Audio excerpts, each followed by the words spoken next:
Hey guys, guess what? I'm so excited. I just found something that I want to share with you because it gave me inspiration for us. So look, I found my old art journal from second grade. Okay, hang on, I have to show you this picture. Look, it's my house, my house. Oh, I have had so much fun this morning going through my old art journal from second grade. So guys, here's what we're gonna do. We're gonna create our own beautiful art journals using mixed media and doing it in a collage form. So I'm gonna show you how to do that. But the reason why I really want us to take time and do these beautifully is I want to inspire you to be able to love this journal enough to keep it until you're old like me, so that maybe one day you'll have the opportunity to have a day like I've done, looking through my old pictures. So we're really gonna put our hearts into this. We're gonna make it personalized to us, and it's gonna be stunning. So take a look at this short video. I actually made a compilation of images of art journals using the same method of collage that we're gonna do. I took some of those photos and made a little video just to give you guys inspiration. You can take a look at some examples of ideas that other people have done and see what you think. And then I'll meet you on the inside at the table and we will go over how to do the project. Okay, so enjoy the video. See you in a second.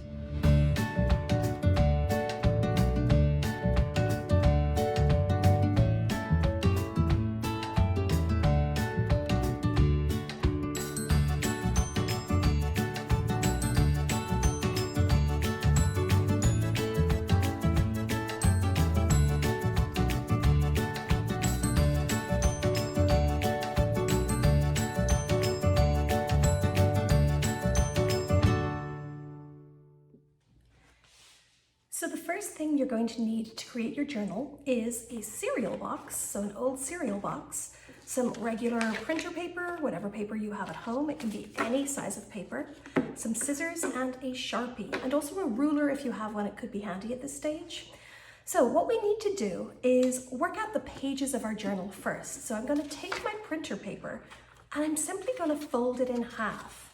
And how do I fold in half, you guys? I am going to match my corners directly on top of each other. And then I'm simply going to fold like this. So now I know that my pages are going to be approximately this size. I'm going to repeat this process with all of this paper until I have a stack of these. I'll just do one more to show you what I mean. There we go. So now my journal can have 4 individual pages. 1, 2, 3, 4. Obviously you would do a lot more with this paper. Now my paper is laid out, I need to figure out the size of the cover because we're going to create the cover of our journals using our cereal box. So what I'm going to do is take one of my pages and I'm just going to lay it on top of my cereal box. In fact, first, let me do this to make it easier. I'm going to simply, oops, scissors were upside down. I'm simply going to cut these flaps off to make it a little easier.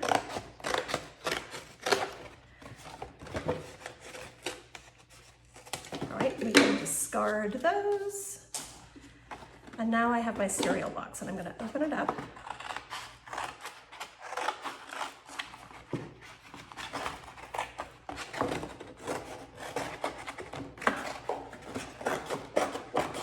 All right, now we have an open cereal box.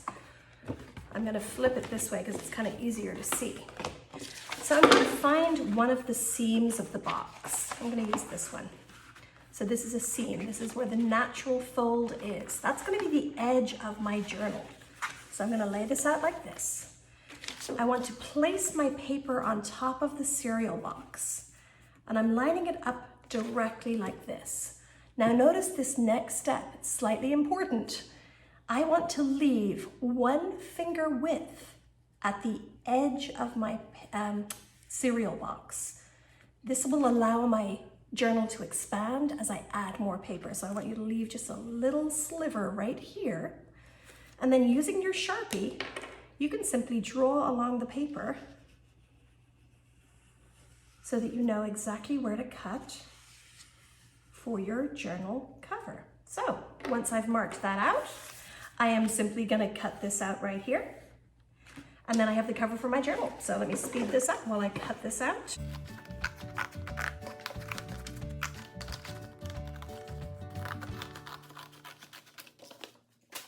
there we go. And now I have the cover for my journal. The next step is I can slip my paper inside like so and continue folding my paper to add more and more of them. All right, why don't you guys do that? And then we'll be back in just a second to talk about decorating our journals. So one step before we get to the decorating is to create holes to bind our journals. So it's better to do this actually when things are dry before we decorate it. So I'm going to show you that step next. So here's a little trick I do.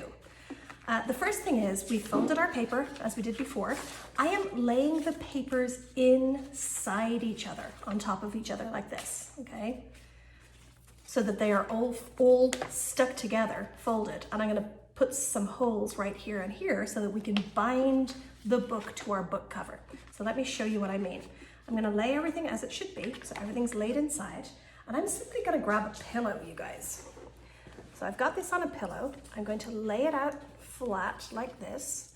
The reason for the pillow is because if you do this on your hand or your legs, you might hurt yourself. So have something soft underneath, because what we need to do is create two holes right here and here to bind our book. So you could use a sharpened pencil for this with a little bit of help or a little bit of pressure yourself. Just take it easy and don't, just be careful with this if it's a very sharpened pencil. You're gonna simply place it down and twist it until it makes a hole. Another option is if you guys have these kitchen tools like a skewer, you could use a skewer. And you're simply gonna stick it in until a hole is formed like so. And I'm gonna repeat that on the other side. Press down until I have a hole like this. I'm gonna move my pillow away. So now that I have my two holes here and here going all the way through, I can use some ribbon to thread in between. So let me show you what I mean. I'm gonna choose this nice green ribbon.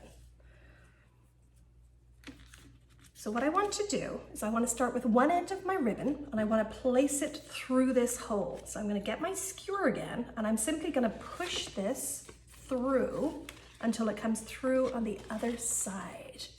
It's a little bit tricky, but you guys can do it. I'm going to use my skewer to pull it through. It's coming. Not quite. Let's try again. And push it through. There we go. So now I have the ribbon through the top edge and I want this free piece to come out the back. I'm going to go to the other end of my ribbon, which is extremely long and also knotted. Oops, there we go. I'm going to undo this. This is very long, so I'm just going to cut it to make it a little bit easier. Now what I want to do is thread this end of the ribbon through this hole right here. So I'm going to repeat the process of pushing this through this hole.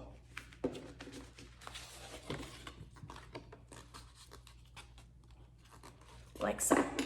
And then I can bring the two ends to the outside like this. All right, so I have put two holes here. I have threaded the ends of my ribbon through the hole so that on the other side I have two open edges of ribbon, like so, that I can simply tie into a knot or a bow, like so. Don't tie the knot too well because you're going to want to reopen this every time you want to add more paper. And here's the cool thing. Your paper can keep expanding, right? This journal is going to keep expanding, so you could fill it full of paper by simply undoing this ribbon each time. So you can keep this journal for years if you wish. All right, so that's how we bind our journals. Now the fun part, you guys, is decorating our journals. So what we need for this is some old magazines. I have these two old magazines laying around at home. So we have magazines. And because this is a mixed media collage, as we talked about, we're using lots of different items, lots of different mixed media. I have ribbon, there's tissue, I'm even gonna use some leaves from outside. I have these paper flowers, bottle tops, random butterflies, shiny paper, other flowers. Oh, buttons are a cute idea too. Anything that you have laying around at home. Recycled items look so great on these. bottle tops, caps. They're the same thing, aren't they? Yes, bottle tops and caps are the same. But you get the idea. Any random items that you have laying at home that have interesting textures or interesting designs, you can glue them on here. So the first thing we need to do is to cover all of this cardboard. We want this to be beautiful. We also want it to be personalized to ourselves. So try to find pictures in magazines that mean something to you. Maybe even it's your name. You could cut your name out of letters in a magazine to create it. You can create words. You can cut words out of magazines, etc. You get the idea? So you're just gonna cut these pictures out. If you're really into animals, like awesome, great turtle right here, right? So you can look through these. Magazines like these are great for interesting paper textures, patterns, colors, things like that. So what you do is you cut these images out. So let's just choose a random one. I kind of like this bed actually, so I'm gonna use this. But I don't want it to look like a bed, I just want it to look like that pattern of stripes that I like. So I'm just gonna cut it like this.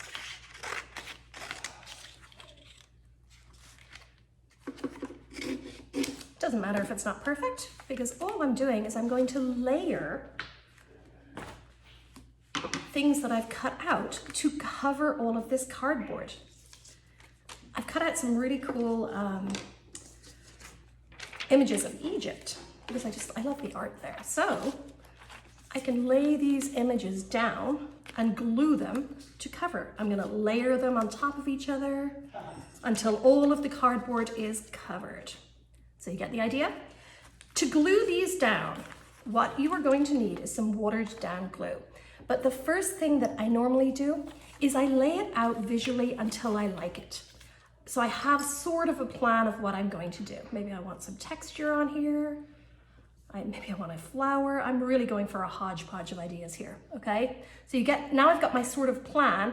I'm simply gonna move this to the side and then create my glue mixture to place on here. So regular old school glue, you guys, and water is all you need.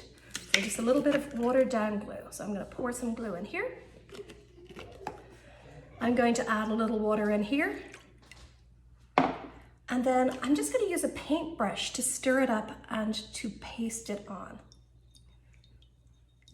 I added way too much water. Let me add a little more glue. It should be about a 50-50. That means half and half. So the amount of glue, you're going to add the same amount of water. All right, once I have this, I can simply start pasting this all over the cover of my journal. And then I'm going to add the magazine pages first, and then ending with the 3D items. 3D items are the sticky uppy ones like this. They are not two-dimensional, they're three-dimensional because they stick up. And then you just lay it on like so, any way you wish. Again, layering it all. The challenge here is to cover every single little bit of cardboard. I don't want necessarily it to be straight, so I can always do that and then fold it in and cover it that way. So you guys get the idea. You keep continuing this until you've got everything covered. And then you can start adding your 3D items. But again, remember, try to make these personal to you. These are something that I hope that you treasure and have forever and keep adding to them as the years go on. So try to make it as personal to yourself, something that gives you joy when you look at it, something that inspires you, that you want to create in your journal. You want to share an idea, you want to draw a picture, whatever it is. So I hope you guys enjoy, and yeah, I can't wait to see the covers of your journals. Shoot some photos and send them to me. I'd love to see them. Okay, bye you guys.